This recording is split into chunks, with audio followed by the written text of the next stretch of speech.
ആത്മാന്വേഷണത്തിൻ്റെ പ്രയാണപഥങ്ങളിലേക്ക് സ്വാഗതം. ഇടവേളയ്ക്ക് ശേഷം ശ്രീ രവി വള്ളത്തോളിനെ വീണ്ടും കണ്ടുമുട്ടുന്നു. ശ്രീ രവി വള്ളത്തോളിനെ അഭിനേതാവ് എന്ന നിലയ്ക്ക് മാത്രമല്ല വിലയിരുത്തുന്നത്, ഉന്നതമായ ധാർമ്മിക മൂല്യങ്ങൾ സ്വന്തം ജീവിതത്തിൽ നിലനിർത്തുകയും ഉത്തമ ജീവിതത്തിന് മാതൃകയാവുകയും ചെയ്യുന്ന വ്യക്തി എന്ന നിലയ്ക്ക് കൂടി നോക്കിക്കാണാൻ ശ്രമിക്കുകയാണ്. അതിപ്രഗത്ഭനായ പിതാവിൻ്റെ പുത്രൻ ആ പാരമ്പര്യത്തെ പിന്തുടരുന്നു. പ്രഭാതം പ്രേക്ഷകർക്ക് നമസ്കാരം. ഒരു ഇടവേള എന്ന് ഞാൻ പറഞ്ഞു. വർഷങ്ങൾ ആ ഇടവേളയ്ക്കുണ്ട്. അതിനിടയ്ക്കുണ്ടായ ജീവിതത്തെക്കുറിച്ച് ഉള്ള സങ്കല്പങ്ങൾക്കോ ജീവിത പരിസരത്തിനോ മാറ്റങ്ങൾ വന്നിട്ടുണ്ടോ?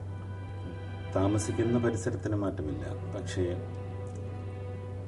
ഞാൻ നിൽക്കുന്ന ഈ മീഡിയയിൽ ഇനി എത്ര കണ്ട് എക്സ്പോഷർ മതി എന്നുള്ളത് ഞാൻ തീരുമാനിക്കുകയുണ്ടായി. അങ്ങനെ ഒരുപാട് 400 കഥാപാത്രങ്ങൾ ടെലിവിഷൻ സീരിയലുകൾ ചെയ്ത് ഞാൻ തൽക്കാലം ഒന്ന് ടെലിവിഷൻ സീരിയലിൽ നിന്ന് മാറി നിൽക്കുന്നു. ഒരു പ്രധാന കാരണം സീരിയലുകൾ മിന്നി മറഞ്ഞു പോയി കഴിഞ്ഞാൽ പിന്നെ ഒരിക്കലും അത് കാണാൻ ആർക്കും സാധ്യമല്ല. അപ്പോൾ നമ്മൾ ബാക്കി എന്തെങ്കിലും നമ്മളുടെ കഴിവുകളെ അവശേഷിപ്പിച്ചിട്ട് പോയി എന്ന ഒരു ധാരണ നമുക്കപ്പോൾ തെറ്റുന്നു. സിനിമകൾക്ക് മാത്രമേ ആയുസുള്ളൂ. എത്രയോ മുൻപ് ചെയ്ത സ്വാതി തിരുനാളും മതിലുകളും കോട്ടയം കുഞ്ഞച്ചനുമൊക്കെ ഇപ്പോഴും കാണാൻ സാധിക്കുന്നുണ്ട്. പ്രത്യേകിച്ച് മൂവീസ് മാത്രമുള്ള ചാനലുകൾ വന്നു. അതിൻ്റെ തൊഴിലിലുള്ള ഒരു മാറ്റം. രണ്ടാമതൊരു കാരണം മൂല്യച്യുതി ഈ സീരിയലുകൾക്ക് സംഭവിച്ചിട്ടുണ്ട്. അതുകൊണ്ട് കൂടിയാണ്. കാരണം കഥകളിൽ പുതുമയില്ല. അങ്ങനെ വല്ലാത്ത ഒരു അവസ്ഥയിലൊരു വളരെ കഷ്ടമാണ് പറഞ്ഞാൽ. അതായത് നമ്മൾ ഈ സീരിയലുകളിൽ തുടങ്ങുന്ന കാലത്ത് ഞാൻ വിചാരിച്ചിരുന്നു ഈ സിനിമയിലെ പോലെ നിബന്ധനകളൊന്നും ഇല്ലാത്തതുകൊണ്ട് പഴയ സിനിമകളുടെ കഥകൾ, MTയുടെ തന്നെ കഥകൾ, അല്ലെങ്കിൽ മുട്ടത്ത് വർക്കിയുടെ, അങ്ങനെ ഒരുപാട് കഥകൾ നല്ല രീതിയിൽ ഡയറക്ടർക്ക് എടുക്കാനുള്ള സ്വാതന്ത്ര്യം ഉണ്ടാകുമായിരുന്നു. പക്ഷെ അതിനൊന്നും ഇവർ പോയില്ല. ഇവിടെ ഒരു പുതിയ സെറ്റ് സീരിയൽ റൈറ്റേഴ്സും സീരിയൽ ഡയറക്ടേഴ്സും ഉണ്ടാവുകയും സീരിയൽ നടീനടന്മാരും ഉണ്ടായി. പക്ഷെ അവിടെ സംഭവിച്ചത് ഒരു സീരിയൽ ക്ലിക്കാവുമ്പോൾ അതിലുള്ള അതിൻ്റെ ചൂട് പിടിച്ച് അടുത്ത ആ ആഴ്ച തന്നെ മാറ്റിയിട്ട് ഇവിടെ ഒരു മകൾ IAS കാരിയായാൽ ഇപ്പുറത്ത് ഉടനെ IAS കാരിയാക്കും. അല്ലെങ്കിൽ ഗർഭത്തിൽ ഒരു ഇത് വന്ന് അലസിപ്പോയി വന്ന് ഒരു കഥയിലുണ്ടെങ്കിൽ ഉടനെ തന്നെ അതിന് സിമ്പതി കിട്ടുന്നു. ഇങ്ങനെ അപ്പോൾ ഇങ്ങനെ സ്റ്റുപ്പിഡായിട്ടുള്ള, അതായത് നമ്മളുടെ കോമൺ സെൻസിന് നിരക്കാത്ത സംഭവങ്ങൾ കുത്തി നിറയ്ക്കാൻ തുടങ്ങിയപ്പോൾ കുറേ കാലമായി മടുത്തു. മാറി. ആ മടുപ്പാണ് ചില തീരുമാനങ്ങളിലേക്ക് താങ്കളെ എത്തിച്ചത്. തീർച്ചയായിട്ടും. ഈ സീരിയലിലെ മൂല്യച്യുതിയെക്കുറിച്ച് നാം സംസാരിച്ചു. നമ്മുടെ സമൂഹത്തിൻ്റെ മൊത്തത്തിലുള്ള മൂല്യച്യുതികളെ രവി വള്ളത്തോൾ എങ്ങനെ നോക്കിക്കാണുന്നു? അത് അലോസരപ്പെടുത്തുന്നുണ്ടോ? താങ്കളെ അലോസരപ്പെടുത്തുന്ന ഏറ്റവും വലിയ ഉത്കണ്ഠ എന്താണ്? എൻ്റെ ഉറക്കം കെടുത്തുന്നത് എൻ്റേതായിട്ടുള്ള പ്രശ്നങ്ങളോ കാര്യങ്ങളോ ഒന്നുമല്ല. കുട്ടികളെ ഓർത്ത്, ഈ നാട്ടിൽ വളർന്നു വരുന്ന കുട്ടികളെ ഓർത്ത് ഒന്ന് ആലോചിച്ച് നോക്കൂ. ഇബ്രാഹിം, മഹാസമുദ്രങ്ങൾക്കും പർവ്വതങ്ങൾക്കുമിടയിൽ ഒരു വെറ്റിലക്കീറ് പോലെ കിടക്കുന്ന ഈ രാജ്യത്ത് പണ്ട് വിവേകാനന്ദൻ സ്വാമി പറഞ്ഞതുപോലെ തന്നെ ഭ്രാന്താലയമല്ലേ ഇവിടെ ഇപ്പോൾ? എന്താണ് നടക്കുന്നത്? ആ പ്രവചനം ഇന്ന് യാഥാർത്ഥ്യമായിട്ട് വന്നിരിക്കുന്നു. അതിനെതിരായിട്ടൊരു മെസ്സേജ് കൊടുക്കാൻ ഒരു സീരിയലും ശ്രമിക്കുന്നില്ല, ഒരു പരിപാടികളും ശ്രദ്ധിക്കുന്നില്ല. കുട്ടികളെക്കുറിച്ച് താങ്കൾ പറഞ്ഞു. ഒരുപക്ഷെ കുട്ടികൾ ഇല്ലാത്ത വ്യക്തി എന്ന നിലയ്ക്ക് കൂടി അതിനെ നോക്കിക്കാണുന്നുണ്ടോ? താങ്കളുടെ ജീവിതത്തിലെ ഏറ്റവും ദുഃഖകരമായ ഒരു നിമിഷത്തെക്കുറിച്ച് ഞാൻ വായിച്ചിട്ടുണ്ട്. എന്നോട് സ്വകാര്യ സംഭാഷണത്തിൽ അനുസ്മരിച്ചിട്ടുണ്ട്. രവി വള്ളത്തോൾ ഭാര്യയോടൊപ്പം കാശിയിൽ ആത്മബലി നടത്തുന്ന, തർപ്പണം നടത്തുന്ന രംഗം. അത് ഞാൻ ഓർക്കുന്നു ഇപ്പോൾ. ശരിയാണ്, ഒരു പരിധിവരെ കുട്ടികളില്ലാത്ത വിഷമമുണ്ടായിരുന്നു. പക്ഷേ എനിക്കും എൻ്റെ പ്രിയപ്പെട്ട ഭാര്യ എന്ന് തന്നെ പറയട്ടെ, എൻ്റെ പ്രിയപ്പെട്ട ഭാര്യയ്ക്കും ഗീതയ്ക്കും ഒരേ മനസ്സാണുള്ളത്. ഞങ്ങളുടേതല്ല, ഞങ്ങളുടെ സഹോദരങ്ങളുടെ കുട്ടികളോ, അല്ലെങ്കിൽ പഴയ നടൻ ശിവജി ഉണ്ടായിരുന്നില്ലേ, ശിവജി ഞങ്ങൾക്ക് കുഞ്ഞുങ്ങളെ ചിലപ്പോൾ കുഞ്ഞിനെ അവിടെ ഞങ്ങളുടെ വീട്ടിലാക്കിയിട്ട് പോകുമായിരുന്നു.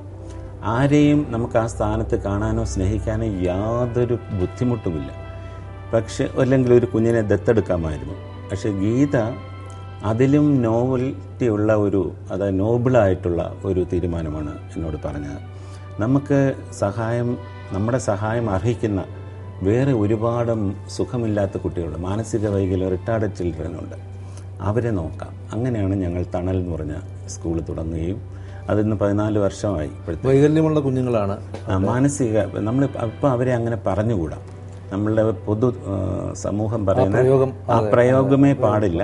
സ്പെഷ്യൽ കെയർ ചിൽഡ്രൻ എന്ന് പറയണം. അതിൻ്റെ അവർ school is special care school. അത് നടത്തി തുടങ്ങിയ പിന്നെ ഞങ്ങൾക്ക് ഒരു മക്കളില്ല എന്നൊരു തോന്നലേ ഉണ്ടായിട്ടില്ല.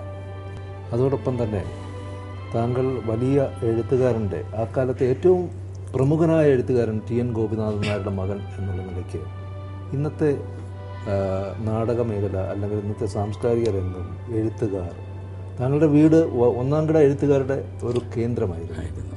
അവരുടെ പരിചയത്തിലൂടെയാണ് താങ്കൾ ചെറിയ കുട്ടിയായിരുന്നപ്പോൾ തന്നെ വലിയ എഴുത്തുകാരുടെ വാത്സല്യം നുകരാൻ അവസരം കിട്ടിയ ആളാണ്. ആ സാംസ്കാരിക സ്വഭാവം സമൂഹത്തിൽ നിന്ന് നഷ്ടപ്പെടുന്നുണ്ടോ? സാംസ്കാരിക സ്വഭാവം എന്ന് പറഞ്ഞാൽ ഏറ്റവും മോശമായി വരുന്നത് പഴയ നമ്മൾ ടി വിയിലൊക്കെ പ്രോഗ്രാം ഇല്ലാഞ്ഞിട്ട് നമ്മളുടെ അഭിമാനമായി എല്ലാ കാലവും തലമുറകൾ ഓർക്കേണ്ട പ്രേം നസീറിനെയും സത്യനെയും കൊട്ടാരക്കര ചേട്ടനെയും ഒക്കെ ഇങ്ങനെ അനുകരിച്ച് ആളുകൾ ആർത്ത് കിടന്ന് ചിരിക്കുക.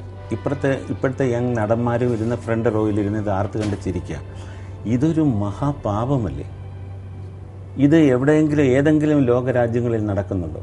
ഇപ്പം നമ്മൾ ലണ്ടനിൽ പോയിട്ട് ഷേക്സ്പിയറിൻ്റെ വീടിനടുത്തോട്ട് ചെല്ലുമ്പോൾ അവിടെ സ്കൂളിൽ പോകാനായിട്ട് കുറച്ച് കുട്ടികൾ വെറുതെ ഷേക്സ്പിയറിനെ പറ്റി ചോദിച്ചു. ഉടനെ ഒരു 4 വരി അവൻ പറഞ്ഞു. പിന്നെ കെല്ലിയെ പറ്റി ചോദിച്ചു, ഒരു കവിത പറഞ്ഞു. അപ്പോൾ ഈ കൊച്ചു തലമുറയ്ക്ക് വരെ വളരെ ബോധമുണ്ട് ആരാണ് നമ്മളുടെ പിതാമഹന്മാർ എന്നുള്ളത്. ഇവിടെ അതൊന്നുമില്ല. അവരെ പരിഹസിക്കാൻ മാത്രമായിട്ട് ശ്രമിക്കുകയാണ്. അത് വലിയൊരു തെറ്റായിട്ടാണ് എനിക്ക് തോന്നുന്നത്. വർഷങ്ങൾക്ക് മുമ്പ് ടി.എൻ. ഗോപിനാഥൻ നായർ തൻ്റെ മകൻ രവിയെപ്പറ്റി എൻ്റെ ഡയറി എന്ന അനുസ്മരണ പരമ്പരയിൽ ഇങ്ങനെയാണ് എഴുതിയത്: സരളവും നിഷ്കളങ്കവുമായ പ്രകൃതം. ഇക്കാലത്ത് ഇത് വിരളമായി കാണുകയുള്ളൂ. ലോകത്തിൻ്റെ വക്രതയും കുന്നായ്മയും അറിഞ്ഞുകൂടാത്ത കുട്ടി. ഞാനത്ര നല്ലവനല്ല, പോരായ്മകളുണ്ട്. എൻ്റെ ജീവിതത്തിൽ വളരെ കളങ്കം കലർന്നിട്ടുണ്ട്. പക്ഷേ അവൻ ഹിമബിന്ദു പോലെ വിശുദ്ധിയുടെ പ്രതീകമാണ്. അവൻ്റെ മഹിമ ലോകം ഇന്നല്ലെങ്കിൽ നാളെ അറിയാതിരിക്കില്ല.